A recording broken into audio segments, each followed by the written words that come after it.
Shalom, estamos de volta com mais um episódio da nossa série de podcasts João 20. É uma alegria poder entrar na sua casa, estar junto com você, participar um pouco do seu dia a dia.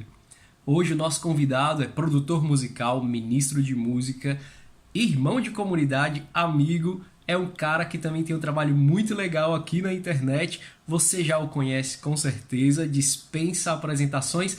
Eu convido agora aqui para estar com a gente Pedro Veiga. João 20 acolhe quarto de cima.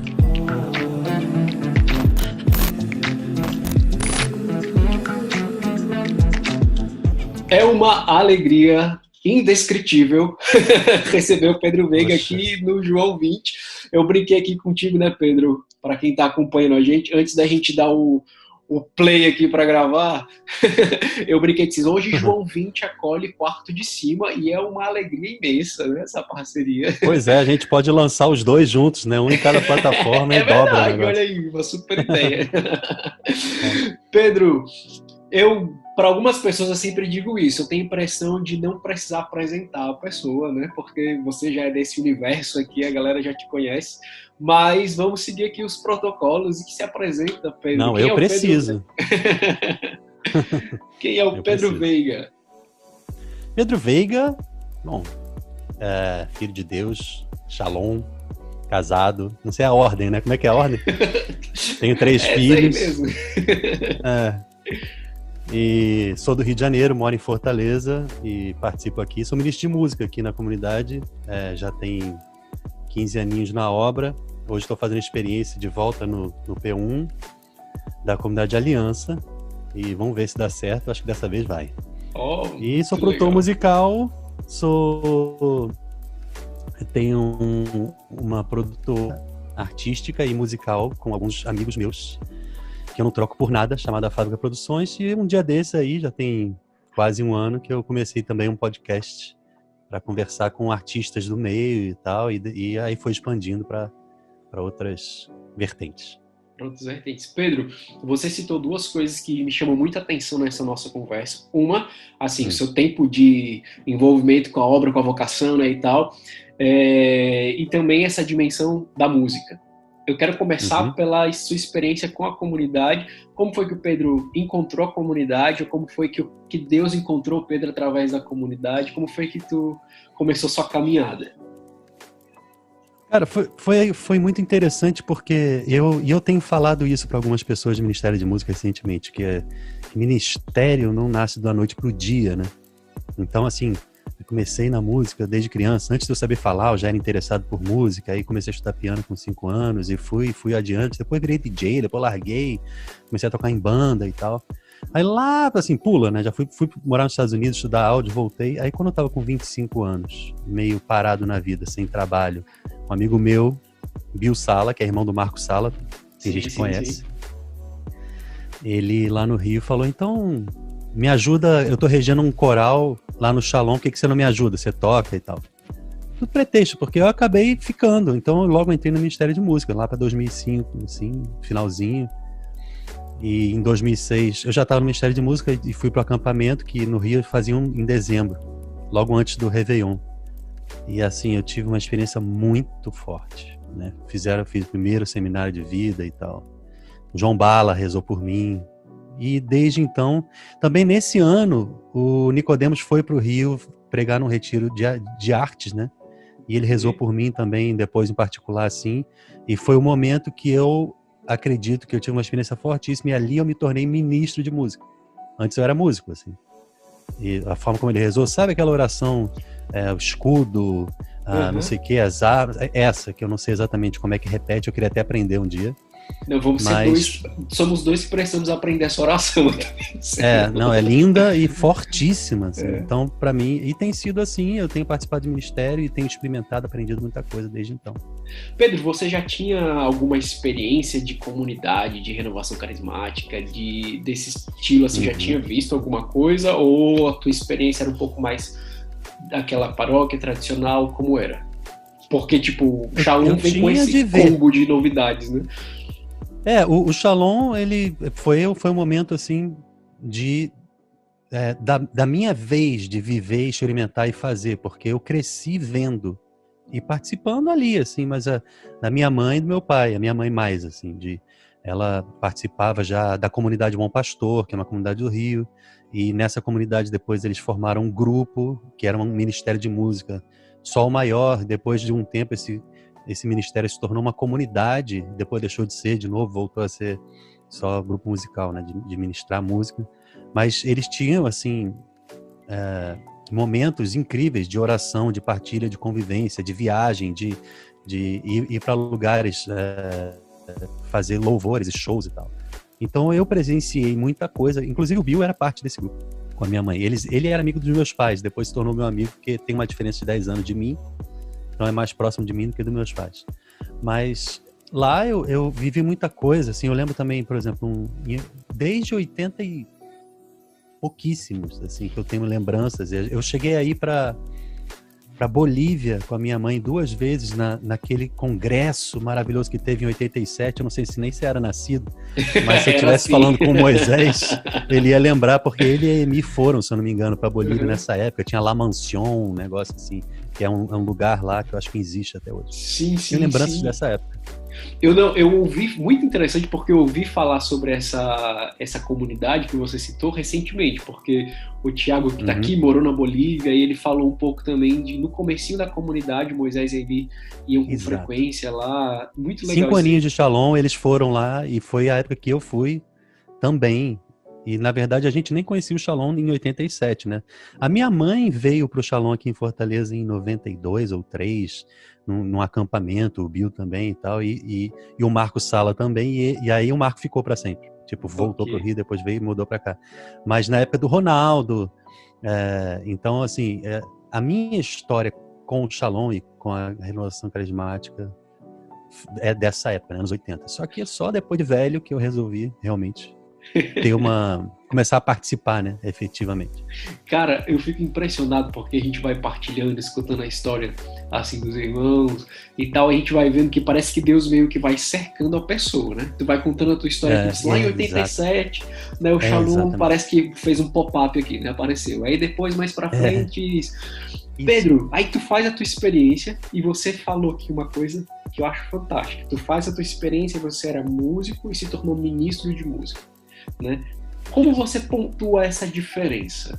O que uma pessoa que está no Ministério de Música, está escutando aqui o Pedro, que é uma referência, né, assim, de ministro de música, qual é a diferença, se a gente pudesse pontuar? Se eu souber mesmo, eu já estou perto de ir para o céu. Mas eu acho que tem uma diferença espiritual, né? Antes eu fazia música, usava a música como ferramenta de entretenimento e de trabalho e etc. E no momento que eu comecei a ver que existia um sentido infinitamente, é incomparável, né? Você utilizar a ferramenta da música, eu uso muito essa palavra da ferramenta, porque ela pode ser usada para muitos sentidos, né? E o sentido que a gente utiliza essa ferramenta é para evangelização. A gente participa com Deus da história de salvação da humanidade. Então tem um sentido incrível, né? E isso gera em mim, e é o que eu espero que gere em outros ministros de música, um desejo de honrar e de zelar esse ministério, de cuidar, assim como na parábola dos talentos diz, né? Então você recebe um dom, o que é que você vai fazer com ele? E o que eu conto é que tudo que eu vivi antes da época do Shalom, para mim não fazia tanto sentido. Eu até tinha a sensação que eu estava perdendo tempo, que eu estava brincando de fazer música, que eu estava tentando me aventurar para ver se um dia eu me tornaria um músico famoso, na época que eu tinha banda, ou etc. Mas, e tudo bem também, né? Não é um problema. Mas a coisa passou a fazer real sentido quando eu entendi que tudo que eu vivi foi uma ponte até eu chegar onde eu cheguei no Shalom. E tanto que eu não saí mais. Então, assim, eu encontrei o verdadeiro sentido daquilo que Deus me deu para viver. Começa a fazer mais sentido que apenas tocar música porque eu gosto, ou porque eu acho que alguém vai gostar. E sim, não, a música é um veículo. A música é um veículo de comunicação, e para eu falar para aquela pessoa, eu preciso saber quem ela é, eu preciso saber a linguagem que toca, que ela fala, né? E para eu falar na linguagem dela, eu tenho que dominar a ferramenta música. Para poder Perfeito. ministrar o evangelho, né? Então, Pedro. por isso que eu preciso estudar para isso. Eita! Ei, se tu tá dizendo que tu precisa estudar, salve nós todos. Todos, mas assim, eu, claro, né? Eu também, com certeza. Ei, quando você. Tu sabe que eu acompanho o quarto de cima, né? Assim, de tempos, né? Como o povo diz aqui em Roma, damou. Mas Damou? Damou, né? Tipo, de bota em pão. Mas em vários episódios você partilhou já isso que você vai dizer, assim, citava essa questão de que tu tocou em banda de pagode, tu foi DJ, aquela coisa toda. Aí quem vai vendo o Pedro hoje, eu fico essa interrogação, como era o Pedro tocando pagode? Como era o Pedro DJ? Eu publiquei uma foto um dia desse no Twitter e quem quiser vai lá, porque eu nunca mais vou mostrar. E tem uma foto de um CD. Cara, se eu tiver ele aqui, eu até mostro. Não. Mas um dia eu te mando. Força do Pagode. Aí era um CD. Isso é só um momento, né? Assim, eu toquei vários shows e tal. Mas nessa época, anos 90, final dos anos 90, era muito engraçado, entendeu? Todo mundo queria ter cabelo louro. Eu nunca tive, tá? Só pra... Só a gente queria usar... Não, eu nunca tive. Mas o pessoal queria usar umas blusas, umas camisas assim, meio brilhantes. Era muito estranho. Eu lembro que tinha o vocalista, um dos vocalistas da minha banda, que foi o primeiro, teve um show que ele fez com uma camisa que parecia um Perfex. Sabe aquela coisa toda furadinha, assim? E aí, esse CD foi um cara que promoveu lá, dono de uma casa que existia no centro do Rio, Asa Branca, que não existe mais, mas era famosa. E ele juntou um monte dessas bandinhas, porque o que mais tinha na época era a banda de pagode. Que nem hoje, todo mundo que faz sertanejo, na época era isso, pagode.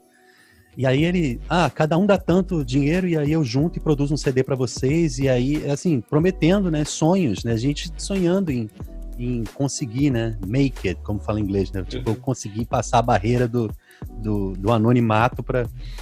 E aí, cada um pagou um pouco. Aí tem uma foto desse tamaninho, assim, na contracapa de cada banda. Tem umas 14 bandas, sei lá, 15.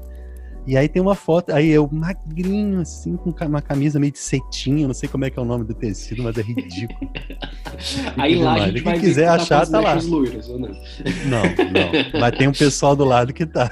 Cara, pois isso aí é muito engraçado, porque na minha época de adolescente, no colégio, eu peguei isso aí demais. Tipo, tinha amigo meu que hoje foi pra aula normal, chegou no outro dia e tava assim, né, com a loira aqui do lado. Nossa, Deus me livre. Não, mas sabe quando eu tinha 8 anos, a minha irmã, eu acho que era 8, um pouco mais, 10, sei lá, 10 anos. A minha irmã tava, nessa época, quando ia pra piscina, pegava aquela oxigenada meio cremosa pra menina passar no braço, sei lá. Eu peguei um pouco assim, ela, faz isso não, isso é oxigenado. E eu não sei por que eu fiz assim, ó. Pra poder tirar da mão, eu não sei por que eu passei no cabelo, né? Eu podia ter... Eu sei que eu cheguei no colégio com 2 faixas vermelhas aqui, assim. Nossa, foi um mês incrível na minha vida de zoação, de bullying, de tudo que você imagina. Eu imagino. Essa experiência que você tá falando toda aí, tipo, fazer o sonho acontecer e tudo, porque no contexto secular, você toca, você almeja crescer profissionalmente cada vez mais, né, e tal. E eu acho que você traz um pouco dessa experiência para o nosso contexto, assim, de profissionalização, né?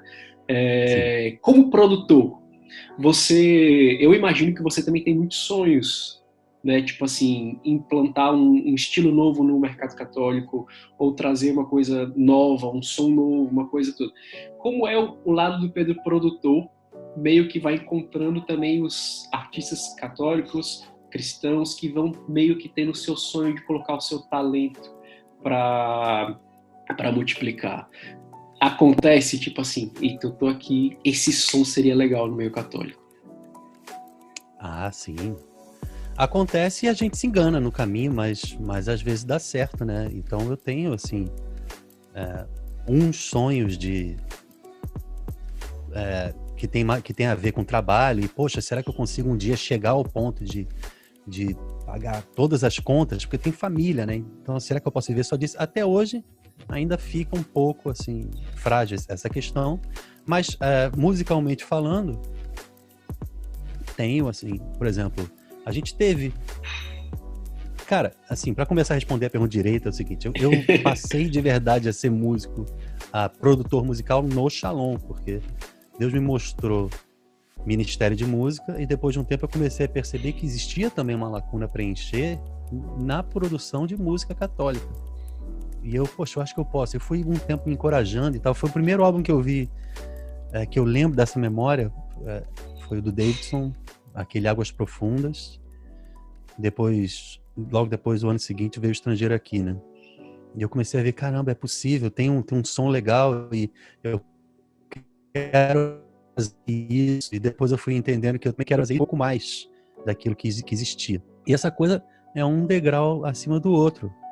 Até que chegou um momento que eu já estava me associando a outras pessoas e depois troca, até que eu cheguei no pessoal que eu tenho hoje. Mas porque eu encontrei o som que eu estava afim de fazer. Então, o meu papel de produtor musical é mais, além de pôr a mão e tocar, é mais a direção e a visão. E esse meu papel é importante para lidar com o artista tanto quanto lidar com a equipe. Porque eu tenho que ouvir o que o artista quer, também passar aquilo que eu acredito. Assim como eu preciso liderar a equipe e dizer, vamos, porque vai dar certo esse caminho assim. Quantas vezes precisamos, né, acreditar mais do que naturalmente a gente acreditaria. Mas às vezes a gente se engana. Hoje, eu imagino que para a música católica a gente ainda precise inovar em algum sentido. A gente precisa sempre inovar, mas hoje eu acho que falta sertanejo, por exemplo. Acho como um ritmo que está em evidência e que as pessoas ficam, como sempre, ficaram preocupadas, assim, por exemplo, antigamente será que pode tocar rock católico, né? E algumas expressões tipo Rosa de Saron mostraram que sim. Será que pode música eletrônica ou música eletrônica é coisa de drogado, né? De rave. E a gente faz, tem Cristoteca, tantas coisas que acontecem no Brasil, tô falando no Brasil, né? E a gente também passou a apostar mais no eletrônico com o Missionário Shalom e com a Ana Gabriela dentro da realidade da comunidade Shalom. Tem um Shalom Remix que é extremamente eletrônica e atual. Então a gente vai... A questão é entender que música é ferramenta de comunicação. E o que a gente quer passar a mensagem é o que importa, né? Assim como... Desculpa se eu estou me alongando muito, mas... Não, tá tranquilão. Assim como antes eu pensava, uma superprodução é capaz de salvar uma música que talvez não tenha sido tão bem feita. Hoje eu penso exatamente o contrário. Nenhuma superprodução é capaz. Então, o que importa mesmo é a verdade que a música está passando, a verdade que o artista expressa quando ele está expressando a música, quando ele está performando a música. Essa parte é a mais importante. E essa parte eu também faz parte do meu trabalho. Buscar do artista qual é a tua verdade. Porque, lógico, a verdade suprema, Deus e o Evangelho, mas estou dizendo, como é que você vai expressar isso verdadeiramente, na tua forma de ser e de comunicar, né? E é o mais importante, porque assim a música sobrevive e perdura, né? Persevera. É meio que um trabalho também de ajudar o artista a encontrar a identidade dele, né? Porque, Isso, exatamente. Na sua verdade, aquilo que você tem de autêntico, aquilo que você traz de novo, né? Assim, para esse contexto todo. Então, citou aí o sertanejo, né? Cadê a nossa amiga Bia Albano? Por que a Bia não se abre, senhor? Nossa, e eu já fiquei falando com ela no particular, assim, poxa, você seria uma artista e tal, incrível, você é uma comunicadora, você tem um jeito maravilhoso, as pessoas gostam muito de você. Mas assim, também tem que ter o tempo da pessoa, né? Sim, e desejo e tal. Mas ela seria. Esse esquema do tempo, tu já viveu a experiência de olhar para uma, sei lá, chegar assim uma pessoa assim mais próximo nesse âmbito da produção de você e tudo, você pensar assim, essa pessoa daria certo muito para essa novidade ou essa coisa, mas vamos esperar aqui o tempo. Tu já viu essa experiência? Acho que sim, até em artistas que já existem no mercado, assim, por exemplo, o próprio Missionário Shalom já quis fazer certo tipo de estilo musical e tal, e a gente foi percebendo, o próprio Gustavo também, na era Gustavo, né, tem a era anterior, Cristiano e as anteriores, mas eu peguei de Estrangeiro Aqui para cá, então é só o que eu posso dizer. Mas assim, o próprio Gustavo, eu queria fazer, ele já quis fazer sertanejo e tal, mas teve que esperar o tempo uma música que seria um sertanejo e acabou virando uma música da Ana Gabriela, eu acho que é Cada Manhã. O Eis-me Aqui, que é um marco, né? É um reggaeton que é um marco. Teve que vir no tempo certo e tal. O reggae, que foi anterior. Antes de existir o álbum Malas Prontas, ele já tinha o reggae. Sim. E ele esperou, fez Malas Prontas, não lançou. Depois, quando a gente fez o 180 Graus, ele lançou. Então, assim, tem, né? A coisa de Deus falar. Eu acho que a gente tem que ter a sensibilidade e a escuta de Deus para saber o tempo. Mas artistas novos, sim.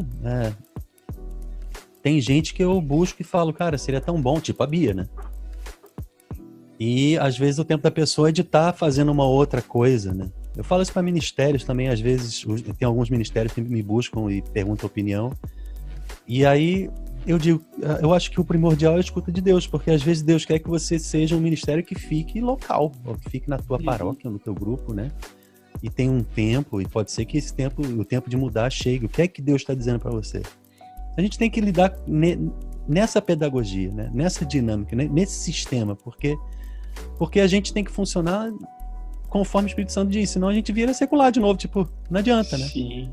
Só buscar trabalho e finanças, né? Não adianta, tem que ser... Sim, eu me lembro, assim, no comecinho, quando eu tava começando na obra e tal, eu sou ali de Aparecida, então Canção Nova ali muito perto, tinha aqueles retiros de música, eu escutei o Eugênio Jorge, eu acho, agora vou me confundir se foi ele ou se foi o Dunga, na época, que falava exatamente dessa questão, tipo, o ministério tá ali, às vezes acha que a missão dele é, sei lá, gravar um CD, não sei o quê, mas Deus quer que ele esteja ali, naquele serviço, aquela coisa ali e tudo, né? Isso é muito interessante. E aqui eu queria fazer uma transição aqui, Pedro, porque a gente está aqui conversando. O Pedro teve essa experiência de Deus, o Pedro se descobriu produtor, e hoje o Pedro vai se descobrindo também. Eu vi você partilhando lá nas suas redes sociais, compartilhando, tipo, formação, workshop para Ministério de Música. Você vai se descobrindo, eu acredito, também como uma referência para os ministros de música. Como tem sido essa experiência para ti? A galera que chega e não quer só saber de coisa de produção, mas quer saber exatamente desse caminho de espiritualidade, de coisa. Como eu falei, eu acho que, não sei, não deve ser só comigo, mas é assim como Deus me trata. Ele vai, né, montando uns quebra-cabeças, assim, umas peças, e aquela coisa vai tomando um formato depois de um tempo.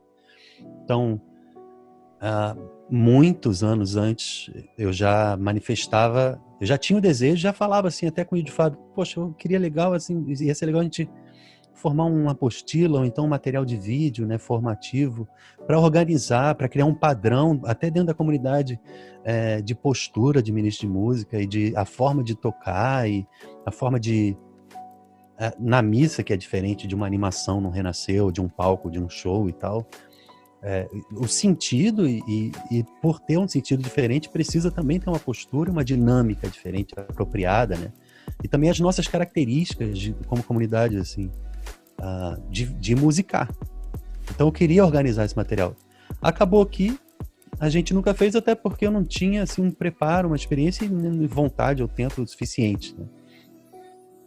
Mas passa o tempo e eu, com esse desejo, sempre tive o desejo de comunicar. Até estudei comunicação um tempo, porque eu tinha esse desejo, né? E o podcast começou porque eu pensei, poxa, eu quero dizer, não adianta, para mim não funciona muito eu pegar uma câmera e falar sozinho no story do Instagram, que a coisa passa, ou ficar falando sozinho.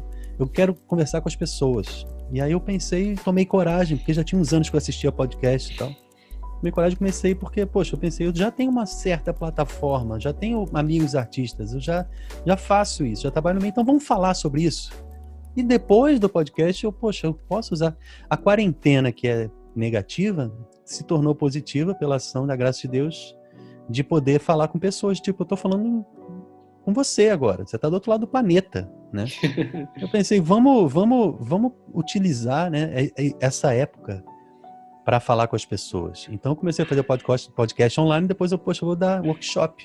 Eu não gosto de usar a palavra formação, porque formação tem uma característica mais de formadores, né? De autoridades e tal. E eu não sou, nem me considero, nem sou. Então, workshop para músicos. E para ministros de música, principalmente, porque eu acho que falar para músico é falar de jeito de tocar e tal. Até tenho vontade de fazer uma videoaula, mas para Ministério de Música, aí eu comecei e a coisa tem dado uma certa resposta, né? As pessoas têm me buscado para eu falar e eu organizei alguns tópicos e tal e tenho falado para eles e tem dado super certo, né? Mas nasceu assim, foi aos poucos, camadas. Se eu sou aqui um coordenador de Ministério de Música, seja da Obra Shalom, seja da Renovação Carismática e tal, eu entro em contato com o Pedro. Aí, Pedro, vamos aqui marcar um workshop desse. O que a galera pode esperar disso aí? Aí tu vai falar sobre o que lá? Eu gosto não de falar sozinho. Eu sempre já aviso antes, assim, olha, é legal que a gente faça um diálogo, que vocês tenham o que perguntar, que vocês lembrem de dizer das necessidades, das curiosidades, das dúvidas e tal. Porque senão fica um vídeo, né? É como esses vídeos que a gente tem na célula, que o cara fala meia hora sozinho. É bom, mas attention spam, né? Que você sabe que tem esse termo, né, hoje em dia, né? A gente tem uma atenção muito curta. Se eu ficar falando sozinho, daqui a 3 minutos você já pegou o teu celular. Então é boa a interação. Eu venho, eu me apresento, eu falo um pouco sobre o sentido de ser ministro de música. Nós somos voluntários, então não dá para esperar respostas de músicos profissionais. Raramente um ministro de música é um profissional de música. Mas também raramente um ministro de música estuda. E essa é a parte que eu gostaria que a gente tomasse consciência, que para que a gente possa comunicar a palavra de Deus, a gente possa favorecer uma experiência com Deus, a gente precisa utilizar a ferramenta adequadamente.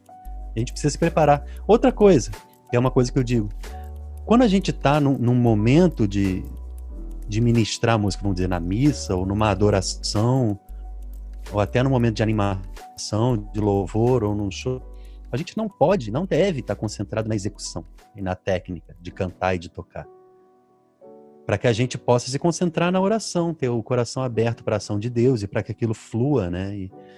Mas para que a gente chegue nesse ponto, a gente precisa se preparar antes. Então, quando a gente domina a técnica, a gente faz no automático na hora, não precisa ficar se concentrando nela. Eu falo de coisas desse tipo, né? Muito bacana, muito bacana. Olha, fica aí a dica para você, coordenador de Ministério de Música, que está escutando, que dá para pegar isso. Pedro, eu vou aqui puxar jogar aqui um outro elemento aqui na nossa conversa, que é a dimensão também. Você é casado também com uma ministra de música, que é a Sibeli, né? E tipo boa, assim, né? E boa, assim, rola muito, tipo assim, aquela troca de figurinha ministerial, assim, ou vocês se separam bastante dentro de casa? Tipo... Não separa. Não separa. Não, e antes até de casar com ela, a gente já servia juntos lá no Rio, que ela foi em missão pro Rio, né? E o perfil dela é engraçado, que é meio mandona, assim. Então, ela sempre teve papel de núcleo de coordenação, ou de coordenação mesmo, de formadora. Ela já fez muita coisa. Teve uma época até que ela coordenou o Ministério Geral, assim, e todos os outros ministérios estavam respondendo a ela numa época aqui, em Fortaleza. Mas, e eu já tive as minhas, não sei contar ela, mas eu já tive as minhas épocas de me irritar, porque, né, no ministério a gente tem momentos de não é assim, faça assim e tal, aí depois eu fui aprendendo a não levar para casa, porque não dá, né? A minha esposa não é a mesma, quer dizer, é a mesma, mas tem papéis diferentes, né? A irmã de ministério ou a coordenadora do ministério. A gente vai aprendendo. Mas assim, hoje é super tranquilo e tal, já tem tanto tempo, já tenho 8 anos de casado, e a gente já se conhece há 11, 12 anos e já serve juntos. A primeira vez que eu vi Sibeli foi no único raléu que teve na Canção Nova em 2008, que o missionário Shalom foi tocar. Mas a gente se viu rápido, assim, ela tinha falado no telefone comigo, me chamado e combinado a data e passagem, sei lá o quê. Tu tava tocando naquele raléu? Aquele que tem uma gravação do Abraço Eterno e do Novo Dia com o Cristiano cantando, que hoje é Padre Cristiano, mas eu sempre falo Cristiano, não adianta. Eu tô tocando. Vai, Ricardinho, eu tava Fernando, dançando nesse.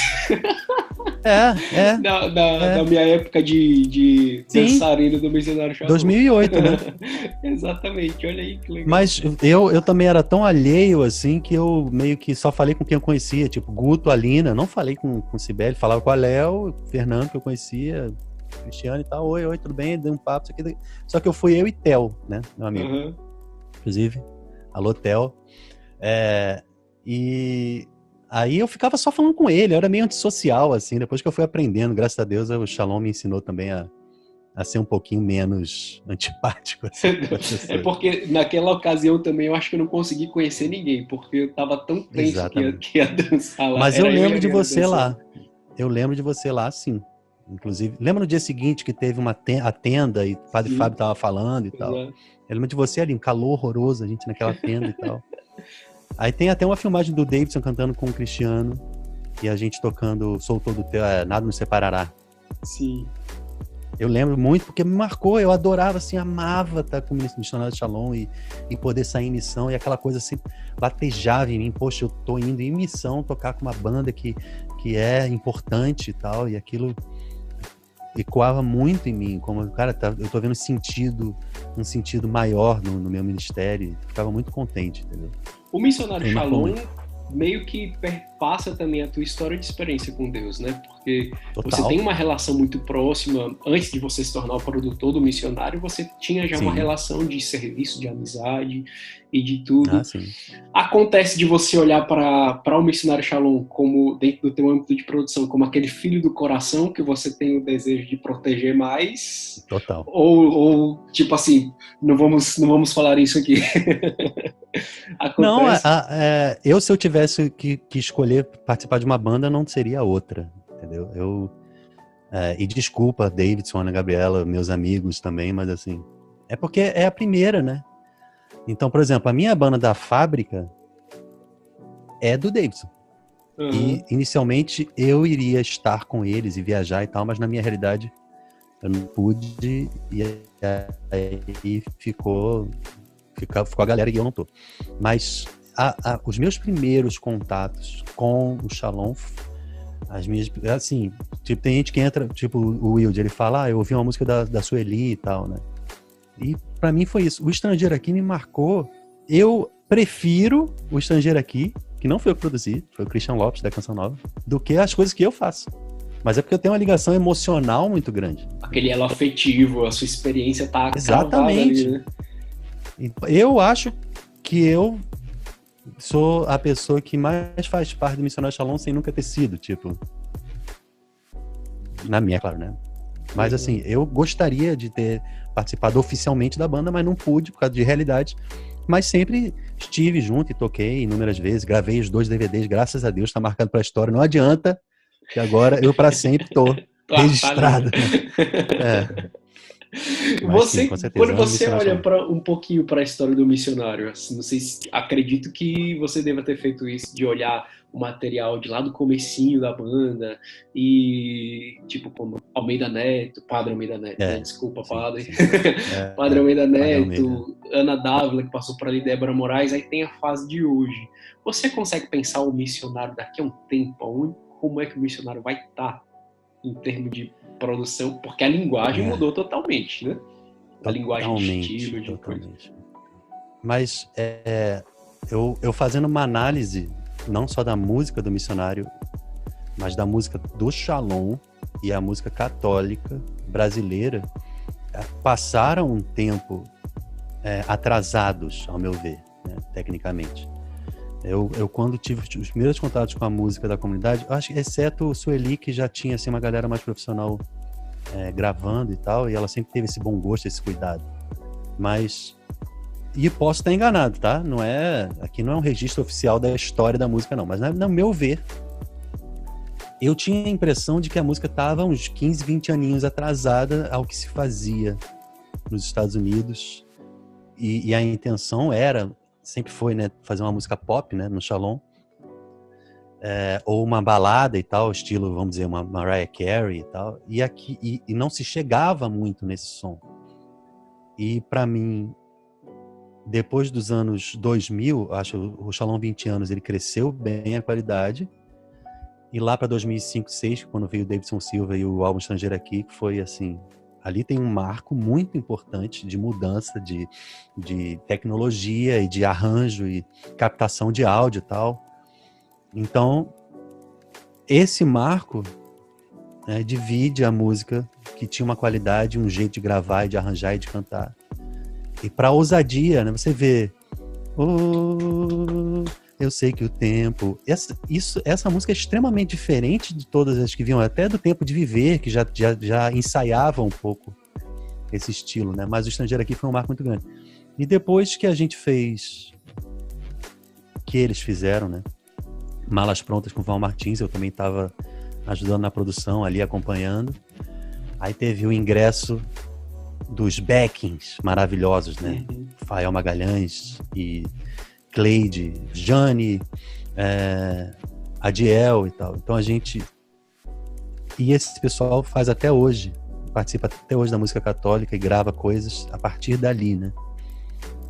E depois fiz 180 graus e a coisa só... Eu não sei se eu olho daqui a 10 anos ou 20 anos e o quanto vai estar diferente, mas com certeza vai estar. E os integrantes mudam, então quando muda de integrante também...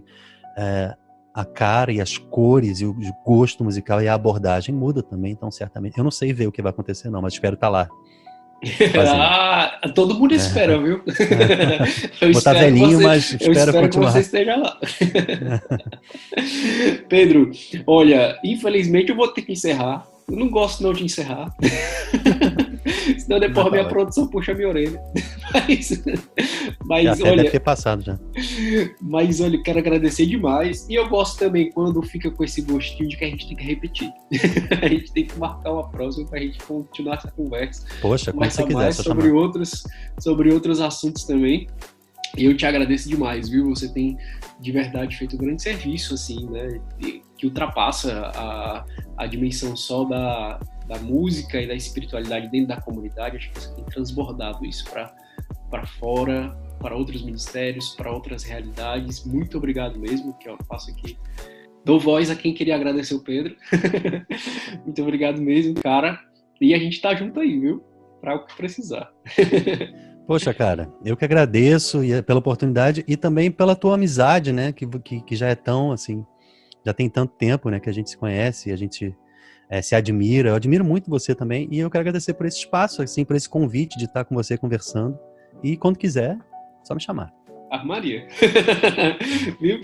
Você que está aqui com a gente no João 24 de cima. Então, continua ligado na programação, tanto aqui da comunidade, quanto tudo que o Pedro também vai colocando de novidade lá no canal dele. Tem sempre algo muito legal para você aí acompanhar. Não só entretenimento, como também algo rico para você alimentar aí sua alma. Viu? Se liga com a gente, se inscreve tanto no canal da comunidade quanto no canal do Quarto de Cima. Valeu! Valeu, Deus abençoe, shalom, aquele abraço. Shalom!